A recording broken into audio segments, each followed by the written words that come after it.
Hello students, स्वागत करती हूँ आपके अपने यूट्यूब चैनल एंटीनेट विजुअल आर्ट क्लासेस में। स्टूडेंट्स, इससे पहले इस प्रैक्टिस सेट के 35 क्वेश्चन मैंने दूसरी वीडियो में अपलोड किए हैं। जो प्रैक्टिस सेट 10 जो है हमारा, उस वीडियो में मैंने 35 क्वेश्चन इस प्रैक्टिस सेट के आपको कराए हैं। आई होप आपने सभी क्वेश्चन अच्छे से पढ़ लिए होंगे। इसका नेक्स्ट पार्ट जो है वो आज मैं आपको कराने वाली हूँ। स्टूडेंट्स, इस प्रैक्टिस सेट में टोटल 80 क्वेश्चन हैं जो मैं आपको आज कंप्लीट करा दूंगी। 36 से स्टार्ट करेंगे। स्टूडेंट, अगर आप चैनल पर पहली बार आए हैं तो चैनल को सब्सक्राइब जरूर कर लें, बेल आइकन का नोटिफिकेशन ऑन कर लें, जिससे आपको मेरी सारी वीडियोस के नोटिफिकेशन टाइम टू टाइम मिलते रहें और आपसे कोई भी क्लास मिस ना हो। स्टूडेंट, आज हम जो प्रैक्टिस सेट 11 करने वाले हैं, ये जो प्रैक्टिस सेट 10 है उसका ही अगला पार्ट है और 35 क्वेश्चन मैंने इसमें करा दिए थे। आज 36 से स्टार्ट करेंगे। तो यहाँ पर देखिए 36 क्वेश्चन देखते हैं। मोनालिसा कहाँ पर संग्रहित है? मोनालिसा पेंटिंग है जो, वो कहाँ पर संग्रहित है? तो ये संग्रहित है म्यूसी द लूव्र संग्रहालय पेरिस में। म्यूसी द लूव्र संग्रहालय पेरिस में ये संग्रहित है। और ये किसके द्वारा बनाई गई पेंटिंग है? तो मोनालिसा जो पेंटिंग है वो इटालियन चित्रकार लियोनार्डो दा विंची द्वारा बनाई गई थी। और ये कब बनाई गई थी? मोनालिसा जो पेंटिंग है वो कब किस समय में बनाई गई थी? तो 1503 से 1506 के मध्य ये पेंटिंग बनाई गई थी और वर्तमान में ये पेरिस के लूव्र संग्रहालय में संग्रहित है। मोनालिसा तस्वीर फ्लोरेंस के एक गुमनाम व्यापारी जो था और उसका नाम था फ्रांसेस्को देल जियोकांडो की पत्नी लीजा घेरार्दिनी को देखकर बनाई गई थी। इस पेंटिंग का आकार देख लेते हैं कितना है। कभी कभी जो है माप भी पूछ ली जाती है।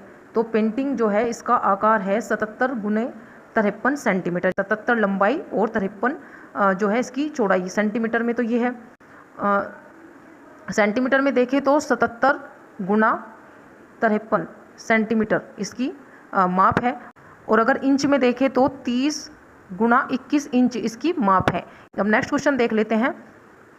पुस्तक अजंता म्यूरल्स के लेखक, पुस्तक है ये अजंता म्यूरल्स, इसके लेखक कौन है? तो इसके लेखक हो जाएंगे अजीत घोष।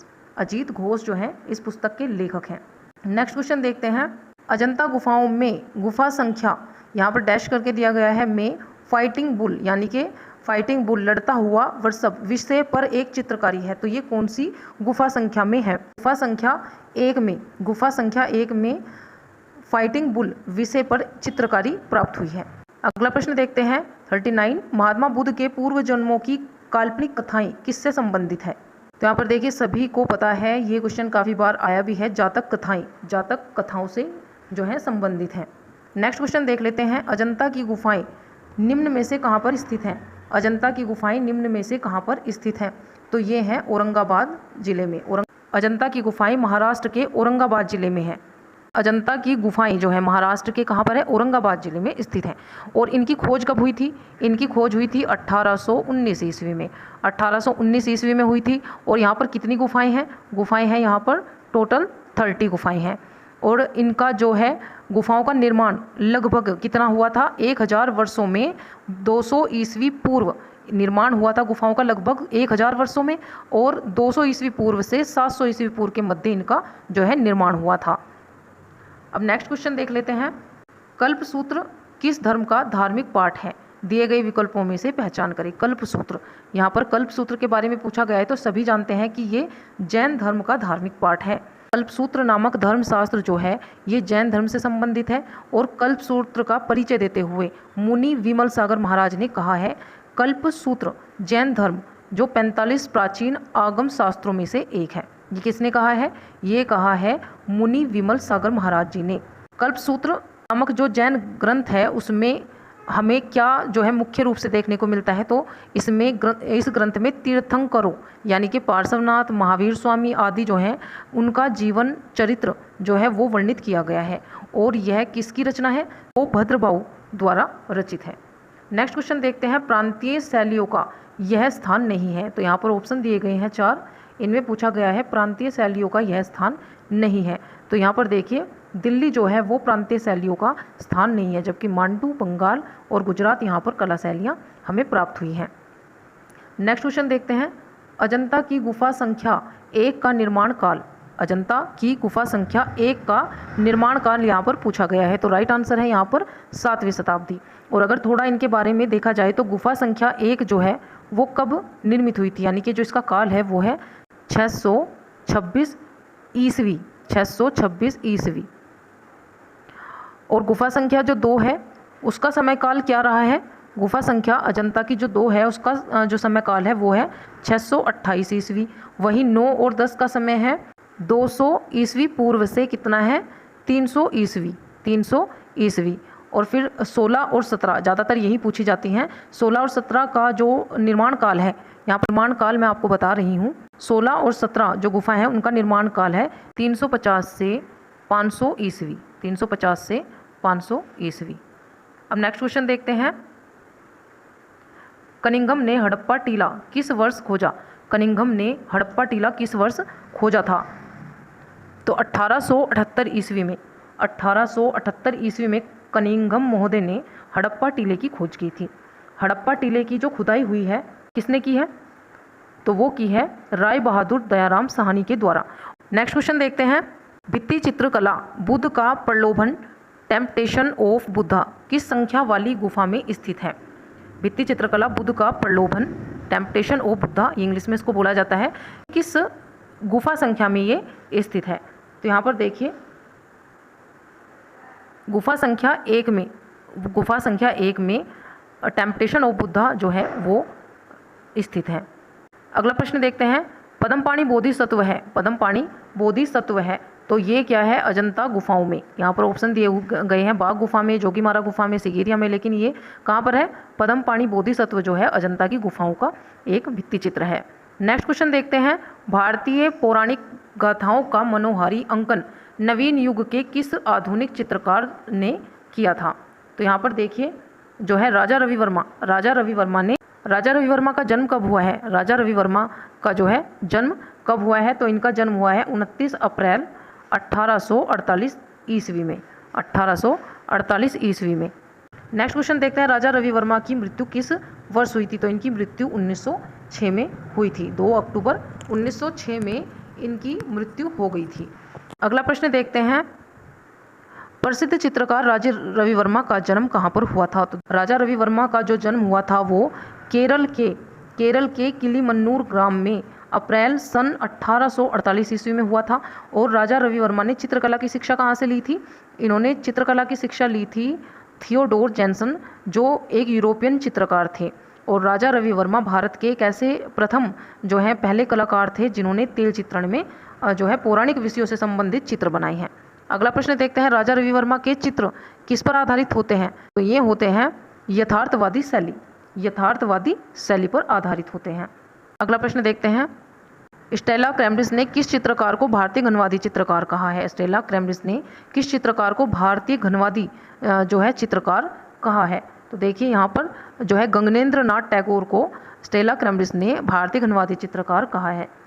1922 ईस्वी में डॉक्टर स्टेला क्रेमरिस ने सर्वप्रथम रूपम पत्रिका में अपने लेख में चित्र प्रकाशित किए और भारतीय घनवादी चित्रकार इनको कहा, यानी कि इनके जो चित्र थे गगनेंद्र नाथ टैगोर के, इन्होंने अपनी पत्रिका रूपम में जो एक लेख प्रकाशित किया था आर्टिकल, उसमें इनके चित्र को भी प्रकाशित किया और उसी में इन्होंने इनको घनवादी चित्रकार भी कहा था। भारत में कैनवास पर तेल चित्रण की शुरुआत करने वाले प्रथम भारतीय चित्रकार के रूप में जाने जाते हैं, तो ये कौन है, राजा रवि वर्मा। राजा रवि वर्मा जो है इन्होंने सर्वप्रथम तेल चित्रण का प्रारंभ किया था। अगला प्रश्न देखते हैं। भारतवर्ष में ऐतिहासिक काल के प्राचीनतम भित्ति चित्र कहाँ प्राप्त होते हैं, तो ये प्राप्त होते हैं जोगीमारा गुफा में, जोगीमारा गुफा में। भारतवर्ष में ऐतिहासिक काल के जो सबसे प्राचीन भित्ति चित्र जो प्राप्त हुए हैं वो जोगीमारा से प्राप्त हुए हैं। और जोगीमारा गुफाएं कहाँ पर हैं, तो ये छत्तीसगढ़ में स्थित हैं। ये शैलकृत गुफाएं हैं और जिनमें 300 से 300 BC यानी कि 300 ईस्वी पूर्व के कुछ रंगीन भित्ति चित्र भी प्राप्त हुए हैं। अगला प्रश्न देखते हैं। गुप्त काल की शोभायमान मूर्ति कला महावराह इनमें से किस स्थान पर स्थित है, तो यहाँ पर देखिए जो महावराह मूर्ति शिल्प है वो उदयगिरी में स्थित है। अगला प्रश्न देखते हैं। अशोक स्तंभों के शीर्ष पर अधिकांशतः बाघ, हाथी और, तो इनमें से कौन सा हो जाएगा सही, बाघ, हाथी और कौन सा, वृषभ, वृषभ स्थित है जो है दर्शाया गया है। देखिए अशोक स्तंभ के जो जानवरों के बारे में पूछा जाता है कि कौन कौन से जो है जानवरों को इस पर दर्शाया गया है, तो आपको याद रखना है HELO, HELO, हॉर्स, एलिफेंट, लोयन और ओक्स, इससे आपको हमेशा याद रहेगा कि अशोक स्तंभों के शीर्ष पर किन जो है पशुओं को दर्शाया गया है। तो हाथी, घोड़ा, सिंह, बैल। हाथी, घोड़ा, सिंह, बैल। तो इसको जो है आप एक ट्रिक के अनुसार भी याद कर सकते हैं। H for horse, E for elephant, लोयन और ओक्स जो है, इससे आपको अच्छे से याद रहेगा। अगला प्रश्न देखते हैं, गौतम बुद्ध के गुरु कौन थे? गौतम बुद्ध के जो गुरु थे वो कौन थे? तो अलार कलाम जो थे वो गौतम बुद्ध के गुरु थे। अगला प्रश्न देखते हैं, सांची के स्थापत्य को ऊपर से नीचे के क्रम में लगाएं। सांची के जो स्तूप हैं उनको स्थापत्य को ऊपर से नीचे की ओर लगाना है। तो देखिए यहाँ पर छत्रावली यानी कि सबसे पहले ऊपर जो यानी कि जो स्तूप है उसके जो शीर्ष पर जो होता है वो होता है छत्रावली, हर्मिका, फिर अंड और वेदिका जो है, ये इसका सही क्रम है। अगला प्रश्न देखते हैं, दक्षिण भारत में उत्कृष्ट बौद्ध स्तूप निम्नलिखित में से किस स्थान पर हैं? तो राइट आंसर है अमरावती। अगला प्रश्न देखते हैं, चारकोल स्टिक है। चारकोल स्टिक क्या है? तो ये एक जली हुई लकड़ी है। अगला प्रश्न देखते हैं 60, कोणीय रेखाएं किस भाव को प्रकट करती हैं? कोणीय जो रेखाएं हैं वो किस भाव को प्रकट करती हैं? व्याकुलता को प्रकट करती हैं। अगला प्रश्न देखते हैं, इनमें से बाह्य सौंदर्य को अभिव्यंजक कौन है? इनमें से जो है बाह्य सौंदर्य का अभिव्यंजक कौन है? तो यहाँ पर देखिए लावण्य जो है वो बाहरी सौंदर्य हो जाएगा। लावण्य से तात्पर्य क्या होता है? सुंदरता। नेक्स्ट क्वेश्चन देखते हैं 62, उस प्राचीन ग्रंथ का नाम बताइए जिसमें भारतीय कला के 6 अंग का उल्लेख हमें मिलता है। तो ये आप सभी को पता है कि जयमंगला, जयमंगला है जो ये एक प्राचीन ग्रंथ है और उसमें भारतीय कला के 6 अंगों का उल्लेख किया गया है। जयमंगला जो है वो किसके द्वारा रचित है? जयमंगला किसके द्वारा रचित है? वो पंडित यशोधर ने 11वीं शताब्दी में कामसूत्र की टीका जयमंगला नाम से प्रस्तुत की थी। तो ये आपको याद रखना है। और कामसूत्र के प्रथम अधिकरण के 3रे अध्याय की टीका करते हुए यशोधर ने आलेख्यम चित्रकला के 6 अंग भी बताए हैं। और ये एक जो है श्लोक के माध्यम से इन्होंने बताया है, जो श्लोक आपको याद रखना है। ये मैं आपको बता रही हूँ, रूप भेदा प्रमाणानि भाव लावण्य योजनम सादृश्यम वर्णिका भंगय इति चित्र षडंगकम। ये बहुत ही प्रसिद्ध जो है इनका श्लोक है। इसमें 6 की 6 जो है कला के अंग जो है वो बताए गए हैं, यानी कि जो तत्व हैं। नेक्स्ट क्वेश्चन देखते हैं, किसको फादर ऑफ एस्थेटिक अर्थात सौंदर्य शास्त्र का जनक कहा जाता है? तो बाउमगार्टन को सौंदर्य शास्त्र का पिता कहा जाता है। अगला प्रश्न देखते हैं, चित्र लक्षण नामक ग्रंथ किसकी रचना है? चित्र लक्षण जो है वो किसकी रचना है? तो नग्नजीत। नग्नजीत, और कभी कभी इनका दूसरा नाम भी दे दिया जाता है भयजीत, जो है ये ग्रंथ इनकी रचना है। नेक्स्ट क्वेश्चन देखते हैं, भीमबेटका गुफा कहाँ पर स्थित है? भीमबेटका गुफा जो है मध्य प्रदेश के जो है भोपाल के पास रायसेन जिले में जो है ये गुफाएं स्थित हैं। और इनकी खोज जो की है वो प्रोफेसर वाकणकर ने सन 1958 में की थी। भीमबेटका में प्रागैतिहासिक काल के सबसे प्राचीन चित्र प्राप्त होते हैं। और यहाँ पर कितनी गुफाएं हैं? 600 गुफाएं यहाँ पर हैं। लेकिन वर्तमान में यानी कि जो इस टाइम की स्थिति है उसमें 275 गुफाओं में चित्र प्राप्त होते हैं। नेक्स्ट क्वेश्चन देखते हैं, भारतीय पुरातत्व का जनक यानी कि पिता किसे कहा जाता है? सर अलेक्जेंडर कनिंघम को। भारतीय प्रतीक स्वास्तिक किसने विकसित किया? किससे विकसित हुआ? तो ये किससे विकसित हुआ था? सूर्य से। भारतीय कला का मूल प्रेरणा स्रोत क्या है? भारतीय जो कला है उसका प्रेरणा स्रोत धर्म रहा है। नेक्स्ट क्वेश्चन देखते हैं, मोहनजोदड़ो से प्राप्त प्रसिद्ध मूर्ति शिल्प मात्र देवी सामग्री किस सामग्री से बनी है? तो ये बनी है धातु से। धातु से बनाई गई है, यानी कि किस धातु से बनी है? तो ये कांस्य में बनाई गई है। अगला प्रश्न देखिए, ढोकरा विधि संबंधित है। ढोकरा विधि जो है वो संबंधित है, तो किससे संबंधित है? ब्रोंज कास्टिक से। नेक्स्ट क्वेश्चन देखिए, हड़प्पा से प्राप्त प्रसिद्ध मूर्ति शिल्प जो पुरुष धड़ है वो किससे बना है? पुरुष धड़ जो है वो बना है लाल चूना पत्थर से। नेक्स्ट क्वेश्चन देखिए, सिंधु घाटी के जेड हार की खोज इनमें से किस स्थल पर हुई थी? तो ये हुई थी, कहाँ से हुई थी? लोथल से। लोथल से हुई थी। जेड हार जो है वो मनके से निर्मित हार है और गुजरात के लोथल से ये प्राप्त हुआ था। नेक्स्ट क्वेश्चन देखते हैं,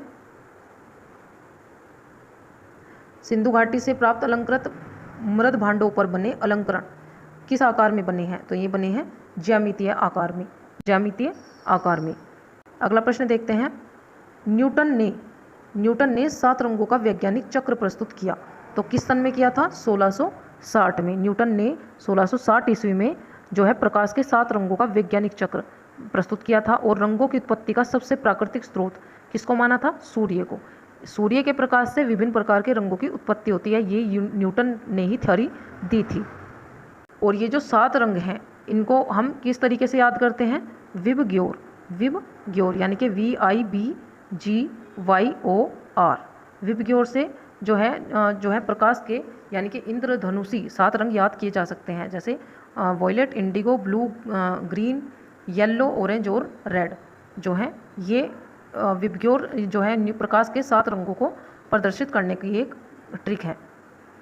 नेक्स्ट क्वेश्चन देखिए, वह सपाट स्थान जिस पर चित्रांकन किया जाता है उसे क्या कहते हैं? सपाट जो स्थान होता है जिस पर चित्रांकन करते हैं उसको क्या कहा जाता है? तो उसको कहा जाता है अंतराल, अंतराल। अगला प्रश्न देखते हैं, वह साधन जो मूल सतत तान टोन के रूप में बिंदु के आकारों में तोड़ता है, वह साधन जो मूल सतत तान यानी कि टोन के रूप को बिंदु के आकारों में तोड़ता है, इसको क्या कहा जाता है? तो देखिए इसको कहा जाता है हाफ टोन, इसको बोला जाता है हाफ टोन। नेक्स्ट क्वेश्चन देखते हैं, पैटर्न क्या है? पैटर्न इनमें से जो ऑप्शन दिए गए हैं क्या है? तो ये अलंकारिक आलेखन होता है। पैटर्न जो है वो अलंकारिक आलेखन है। अगला प्रश्न देखते हैं, समान अथवा सामंजस्यपूर्ण अवयवों की पुनरावृत्ति से उत्पन्न निरंतरता को क्या कहते हैं? तो इसको कहते हैं लय यानी कि रिदम। अगला प्रश्न देखते हैं, प्रथम धातु मूर्ति किस सभ्यता से प्राप्त हुई है? प्रथम धातु जो मूर्ति प्राप्त हुई है वो किस सभ्यता से? यहाँ पर सभ्यता पूछी गई है, तो ये प्राप्त हुई है सिंधु सभ्यता से। लास्ट क्वेश्चन है प्रैक्टिस सेट का, कौन सी सभ्यता आलमगीरपुर में दिखाई देती है? इनमें से कौन सी सभ्यता है जो आलमगीरपुर में दिखाई देती है? तो यहाँ पर देखिए हड़प्पा जो है वो राइट हो जाएगा। पश्चिमी उत्तर प्रदेश के मेरठ जिले में यमुना के जो हिडन नदी पर स्थित आलमगीरपुर है, वहाँ पर पूरा स्थल की खोज हुई थी 1958 में। और किसने की थी? यज्ञदत्त शर्मा द्वारा ये की गई थी। आलमगीरपुर हड़प्पा संस्कृति का सर्वाधिक पूर्वीय स्थल है और यह जो स्थान है वो सिंधु सभ्यता की अंतिम अवस्था को सूचित करता है। यहाँ के मिट्टी के जो बर्तन एवं पिंड हैं वो यहीं से प्राप्त हुए हैं। तो यहाँ पर राइट आंसर जो हो जाएगा वो हड़प्पा हो जाएगा। स्टूडेंट्स, इस प्रैक्टिस सेट में 80 क्वेश्चन थे, 35 मैंने पहले करा दिए थे आपको। जो प्रैक्टिस सेट जो है 10 जो वीडियो मैंने अपलोड की थी, और बाकी के जो क्वेश्चन हैं वो आज हमने कंप्लीट कर लिए हैं। आई होप आपको ये वीडियो अच्छी लगी होगी और ये सभी क्वेश्चन आपके लिए बहुत ही हेल्पफुल होंगे एग्जाम्स के लिए। अगर आपको वीडियो अच्छी लगी है तो वीडियो को लाइक करें, और स्टूडेंट अगर चैनल सब्सक्राइब नहीं किया है तो चैनल को सब्सक्राइब जरूर कर लें, बेल आइकन का नोटिफिकेशन ऑन कर लें। और जो भी स्टूडेंट आपके साथ स्टडी करते हैं, आपके सहपाठी हैं, उनके साथ वीडियो को ज़्यादा से ज़्यादा शेयर करें। अपना रिवीजन करते रहें। Thank you.